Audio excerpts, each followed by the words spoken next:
All right. Hello, everybody. Welcome back to Ask a VC. My name is Ryan Floyd. I'm a managing director at Storm Ventures, where we invest in early stage B2B SaaS companies. Where on this channel, I try to give you some thoughts and advice as I would if I was an advisor or an investor in your business. And I'm here today with Mark Stephenson. Mark, why don't you give an introduction of yourself? Yeah, great, Ryan. So Mark Stephenson, I'm a fractional CRO and advisor for anything from pre-revenue to Series A across all technical domain SaaS-based firms. And I've done now, I think, Mark, we've done at least 2 recordings here. And I've asked Mark to come on again because we often have these conversations. He works with a lot of our portfolio companies. And one of the things we've been talking about recently is customer success. And this is a topic that keeps coming up across the portfolio. And it's so critically important. I've done a bunch of episodes on it, and we're going to hit it again. This is just to cover maybe some new ground and refresh for some folks. And I think really the title, Mark, you and I were talking about, maybe, it's really customer success going from defense to offense. Yeah, why don't you kind of kick it off? And how do you think about customer success and like the problem that you see in so many companies that you work with today? Yeah, sure. I mean, I think any CRO needs to be thinking about the total revenue mix, right? And in my last operating role, I absolutely wanted customer success reporting to me because, I think as long as a business has been around, there's only 3 things you could do: acquire new customers, sell more to the ones you got, and retain them. Right. And, in SaaS, it's so painfully hard to get a new logo. Boy, you better get expansion out of that new logo, or it's pretty tough to get traction and escape velocity in a SaaS business without significant greater than 120% NDR. So let's take a step back for a second. I mean, this whole idea, I think so often executives think like, what's really the point of customer success? It's costing us all this money. Like what are we really getting out of it? And there's some well-known companies, honestly, that have blown up their entire customer success organizations for that reason, where they didn't feel like they were effective and maybe moving it all into sales. I think what we've really talked about is this concept of going from defense to offense, where you don't think of customer success as an organization where it's like customer success. It's really about revenue.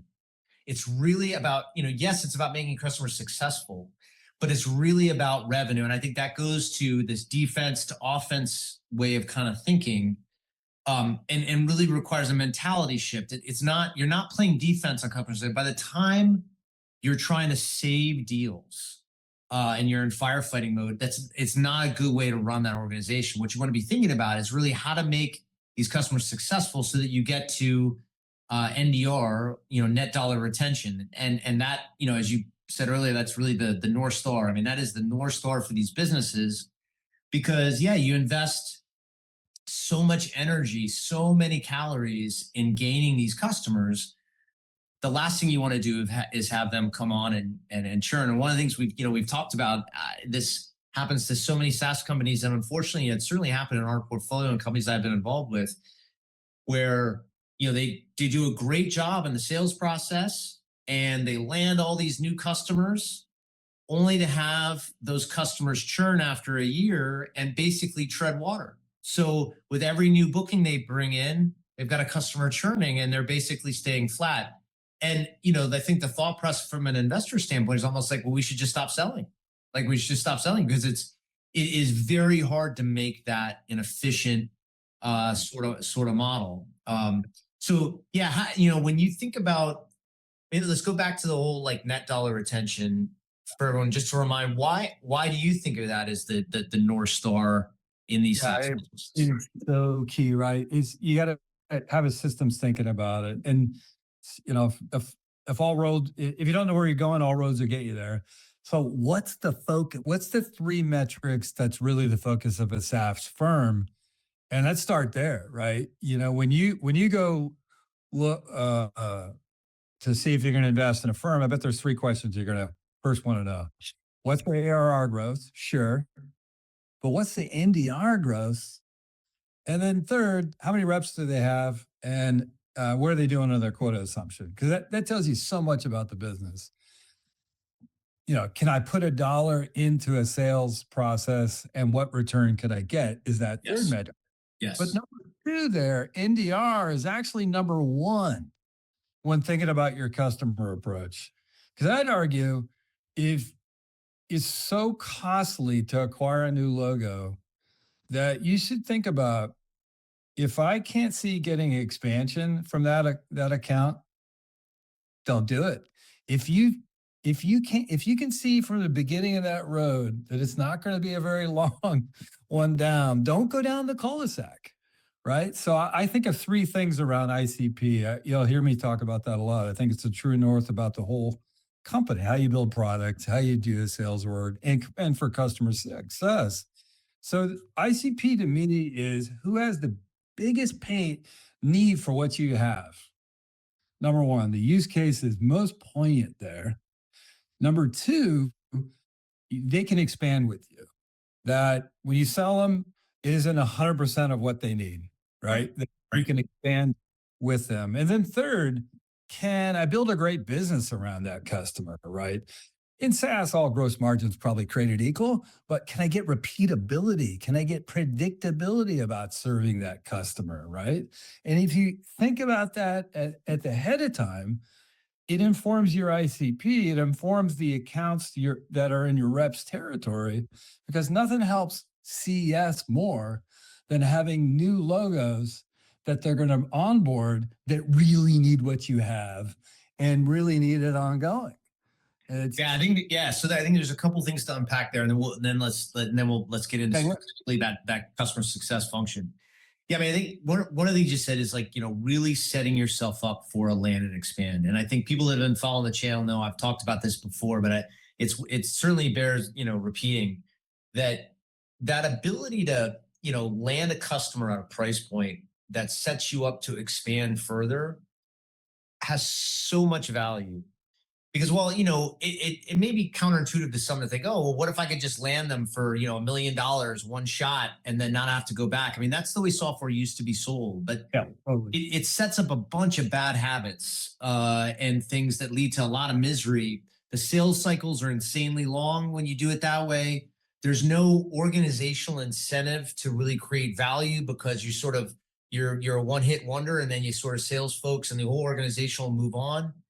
But when you can set yourself up where you land in that customer, hopefully it's a shorter sales cycle because you're not trying to gain full value initially. You're going to show them success. You're going to keep on moving.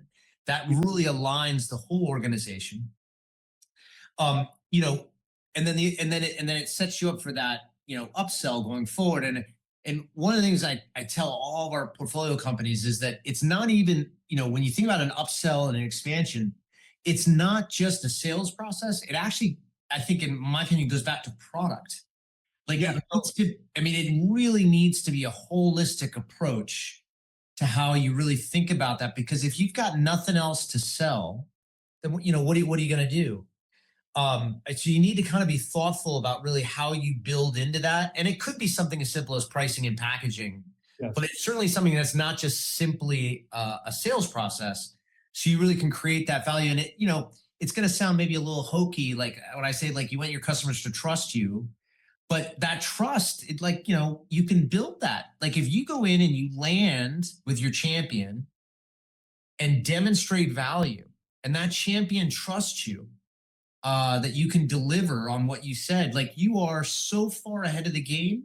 Your ability then to go out and expand in that account, or we're not going to talk about this today, but like the referral and the glow that comes with all the other potential customers where they may move on to, and the people that they talk to, it's incredibly important. Yeah, I want to hit on something you said.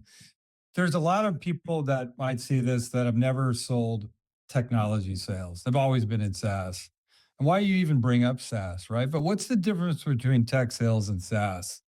I think it's a profound difference and it really matters for customer success. The difference is, and I grew up in that world where it was a tech sale, Cisco. Hey, you're going to buy these routers and switches. It'll be sold through a partner. The partner would do the implementation. The OEM would come back around renewal time. right? Everything was sold. And good luck. It's somebody else's job for the customer to get value out of that. That's broken in SaaS. And the best way to think about it is in tech sales, you're kind of adversarial relationship. You're across the desk. In SaaS, you better think about a round desk where you're working together.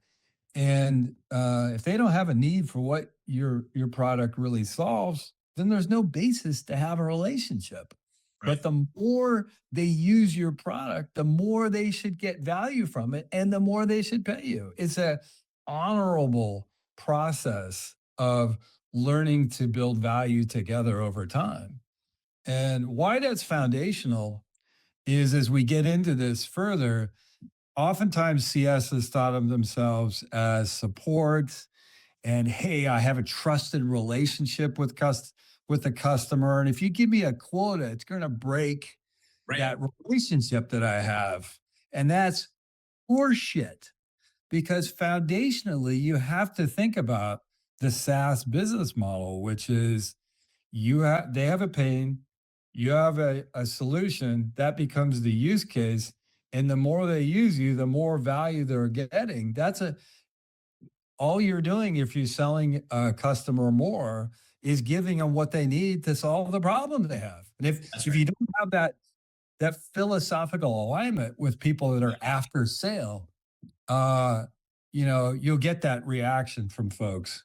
No, quite the opposite. By you rooting into that organization and understanding where they have pain and where your solution can really solve it, you're solving real business problems for them and they should pay more money for it. And that's honorable. And you can still have a trusted relationship more so. So so let me pick on a couple of those things. So in your view, every customer success organization should have quota. Absolutely. Yeah, I mean, I would agree with that. I mean, I would agree with that. I think it doesn't necessarily need to equal sales, and there can be other components to it.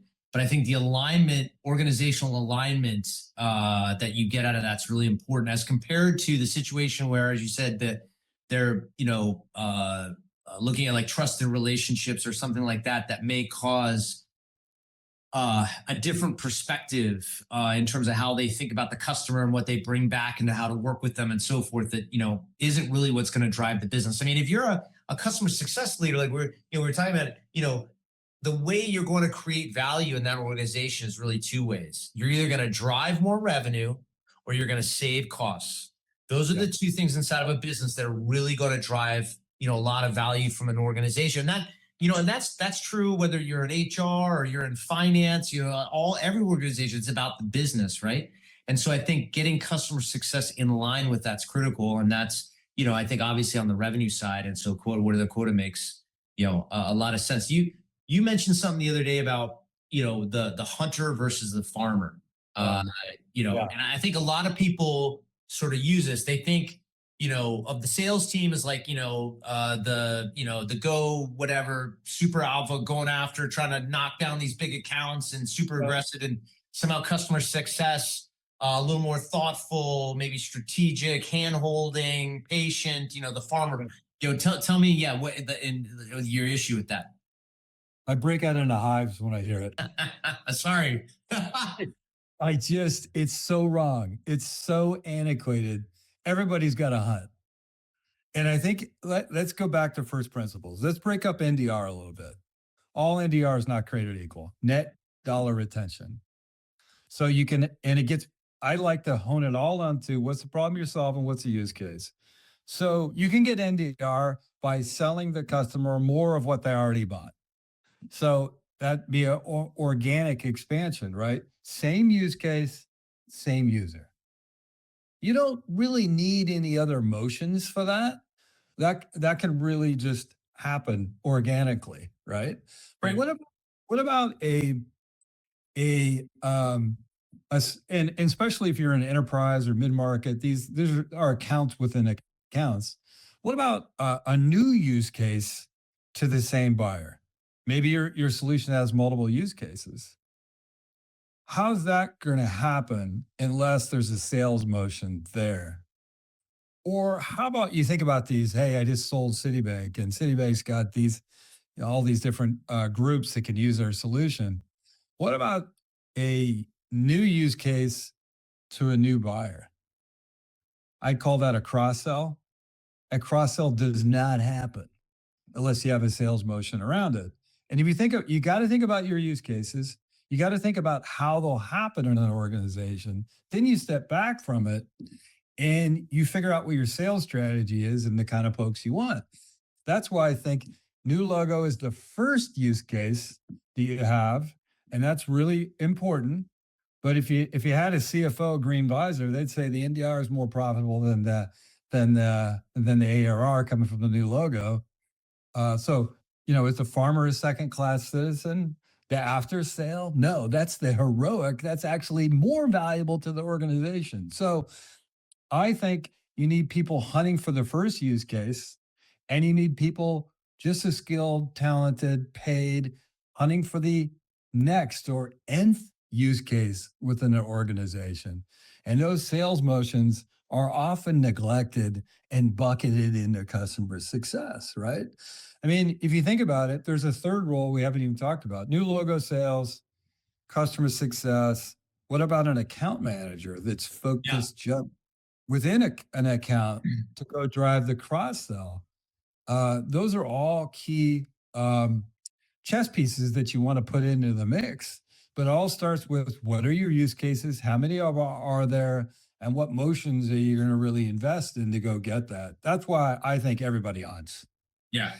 Right. Well, and I think too, to me, it's a mentality. I think you said it. I think sometimes customer success, not some often, gets treated as a second class citizen because they're viewed kind of as farmer versus the hunter thing, and it's just not the right way, I think, to think about the value that can get delivered there. However, the exchange for that is that in customer success, you need to be out trying to surface those opportunities. I don't think necessarily, you may disagree with this, they have to be those playbooks and those sales motions have to get run within customer success. You can hand that stuff back to sales, and there can be sales still responsible for it.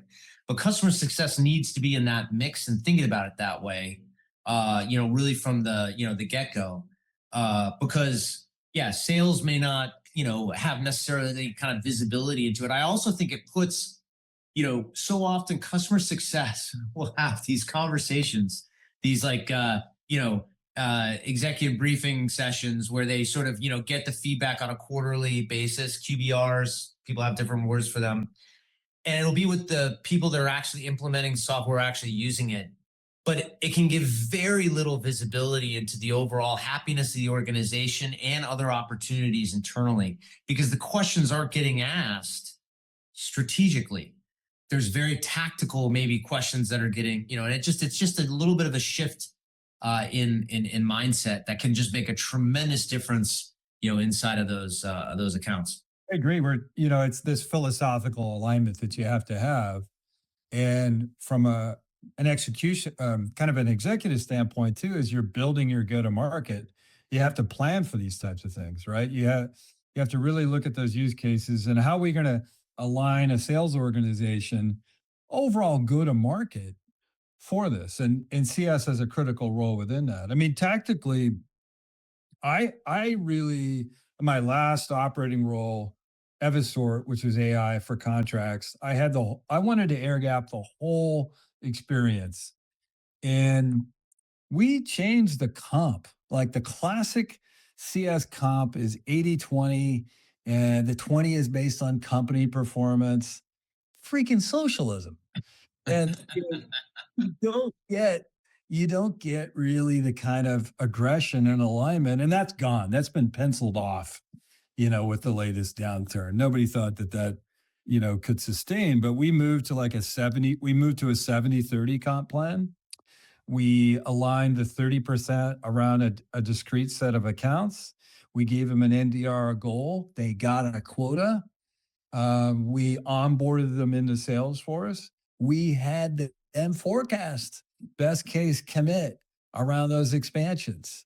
We had them ahead of those renewals for those expansions and really treated them like an overall sales organization. It does mean, though, that some people are going to vote themselves off the island. Hey, I'm not signed up for that, which is great. Go find the people that are want to be on that boat, because that is a more critical, critically important role for any organization to be intertwined critically within the revenue stream, right? As Yeah. opposed to support. Well, and I And think too, it's worth, I think, a couple things to put out too. Within customer success, you can certainly have folks that have very little interest in quota sales being aggressive. They just have to be on a team working for somebody who is focused on it, right? So it has to be the organization has to be aligned, but there you can have individuals that are problem solvers and can go in and set things up, and so there's different roles I think that can work. It's just I think about it more organizationally, how you have to have that kind of alignment. The second thing I was just thinking about that we're not going to cover today, but I want to mention it before we get a bunch of comments about it. So much of customer success has got everything to do with that first 90 days and making that customer successful and what that takes. um and maybe even the lead into the requirements and so whether maybe that's a subject of another discussion, because what we're really talking about is that sales process, that sales orientation for customer success. But that the other really key role that drives sticky customers, happy customers, is that initial value that they oh, gain. And if you don't, generally speaking, if you can't get that done the first 90 days, it's very hard to save that. But I think there's a lot that goes into that that's beyond the scope of what we're going to hit on today. you mentioned, hey, if your solution doesn't drive a dollar revenue in or save cost or mitigate risk, where are we at, right? Right. Right. Uh, in the acid craze 5 years, last 5 years, everybody bought without really good reasons, but that's not happening anymore. It's good to think that there's a CFO on the other side of every decision, right? And if it doesn't improve my business, where's it going to go? I hacked something that really works for customer success, and I stole it from Looker. Looker had this concept about value one. So if you're in a new logo sale, you're really trying to figure out what's that metric of improvement. What's the current state? Let's say it's you have a solution that improves um, product line performance. You can reduce waste. Well, what's the current waste that you have, and what's the desired state waste that you want to get to, such that it would make good economic impact to buy the solution? That becomes the first use case, and the metric of that use case, that's value one. So sale new logo hunters should sell to that value one. But when they hand off to customer success, there should be the baton is that value one. And I've often seen, how can a customer be fully adopted, all their users are using it, and yet cancel? Like, what's going on? Right. Because they didn't get the business value they were looking for. And so, a big hack in all the companies I work with is your onboarding plan cannot end with technical onboarding. It has to end when value one is achieved. Then back to this 100%. whole customer success situation where it's not honorable for me to sell. Once you've delivered value one, and in an in a QBR or semi-annual customer success meeting, you bring in the executive buyer and you do a readout of how value one was achieved. That's how you get better relationship conversations from those classic practice of CS doing QBRs or business reviews, right? How do you get an executive into that? Is do a readout on how value one was achieved. Yeah. Yeah. And what's and where value is going. Because you're right. It's gonna be very hard to pull in like kind of strategic management if you're talking about technical Right. achievement. And Right. you haven't earned the right to talk about cross sell or upsell until you've achieved value one. So 100%. once you have, it should be game on with your economic buyer and as a team to go forage around what's the next value. And if you pull back from a go to market, how do you get the whole go to market working together? Yeah. It's value one. Marketing. Marketing should be marketing to value one. We know in outbound sales, SLG motions, only thing that's penetrating to get meetings is focusing on pain points and use cases, right? Value one. Right. So market to value ones, have BDRs, SDRs talking about value one improvement they've seen in other customers. That's the best way to get meetings. Selling to value one, and then customer success fulfills that by never considering the customer onboarded until value one is achieved. It's that Right. integrating SaaS focus on the customer. Sounds so easy. It's amazingly hard to implement. But yes, that's right. And I mean, it does have this amazing effect of really aligning the organization around that customer success. I mean, I think people outside of SaaS, uh, it's hard for them to understand what sometimes the value of that business model is, but that alignment across the organization around creating value, it's incredibly powerful. And that's exactly right what you need to do. It builds on itself. How often have you seen where the marketing is looking for case studies and it's the same rigmarole, kind of 30,000-foot marketing speak, and Yeah. they're pinging CS, hey, can you get me to a conversation with somebody to go find out what the metrics are, what happened, and you're doing it after the fact. CS really needs to be, they're keeping the library of pain. Yeah. They have all the key metrics. They are the trusted uh, uh, steward of the customer. But the way I'm talking about it, you're never reactively thinking about a use case in the value that you're achieving. And that becomes a flywheel effect of really selling that way and documenting those use cases that you're getting. That it's like so many bricks in a wall. You're building each one of those use cases. It becomes easier then to sell the next customer because you have that reservoir of prior problems a customer had, and how we solved it, and what was the business impact. So outside of those playbooks, I mean, maybe as a parting shot, what would be the other Yeah, there's some but like best practices? Yeah. a couple ones I've heard that's really interesting too is um have customer I don't really like customer success as a title either. I like it customer engineering. And who does the demos? Do you have SEs doing the demos? Do you have account managers doing the demos? Do you have CS doing demos, right? Or POCs. If you think about a sales cycle, interest, development, and commitment, you're doing qualification, discovery early on. I think AEs have to be doing the demos, a teaser demo to really highlight to the customer what's possible and to tease out that use case and the pain points that you would do it. But always in the middle of a sales cycle, you want to have a demo or a POV or a POC. Who does that? I like customer engineering to do that. Rather Not than rather than a sales engineer. absolutely, because they should be really focused on the first third of the sales cycle, which is discovery, qualification. But if you do customer engineering at at the POV in the middle or the POC, and that's a whole conversation of which is which, then it effortlessly it can go right to a production instance, right? And so no handoff there. The POC environment becomes the production instance, and it's the same hands that in the same group that's doing it. I think it really cuts a lot of friction. I love that. So it's getting customer success or eng, whatever you want to call it, in the middle of the sales cycle, not at the end of the sales cycle.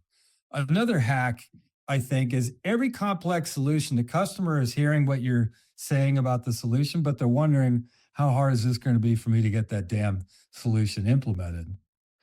A big hack is get customer engineering into the discovery process earlier and talk about what we will do to help the customer get implemented. If they're not expressly saying they're worried about how they're going to get it implemented, they're thinking about it.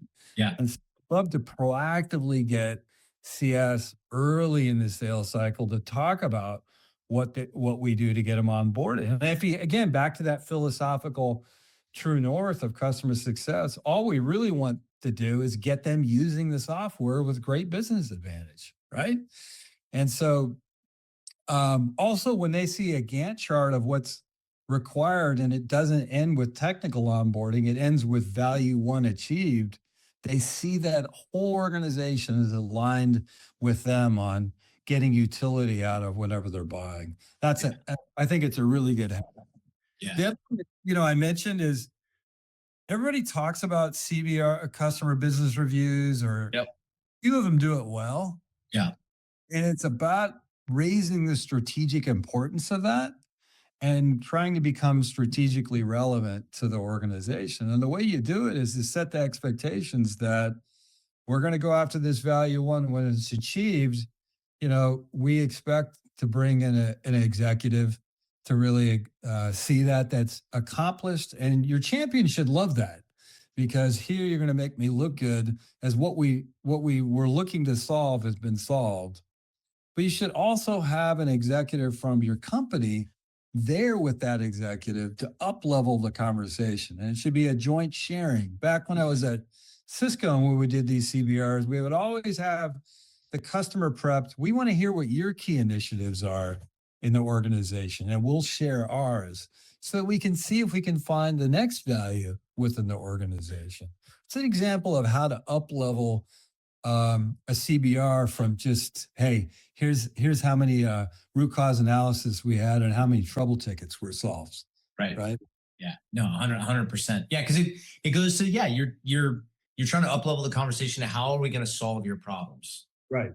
It's not about the product that you're selling per se. It's about solving the customer problem.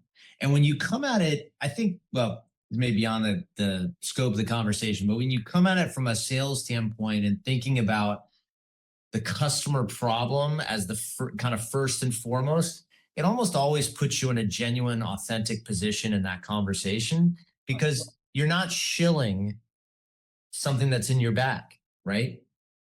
All the guys with or gals without gray hair need to go look up that word shilling. But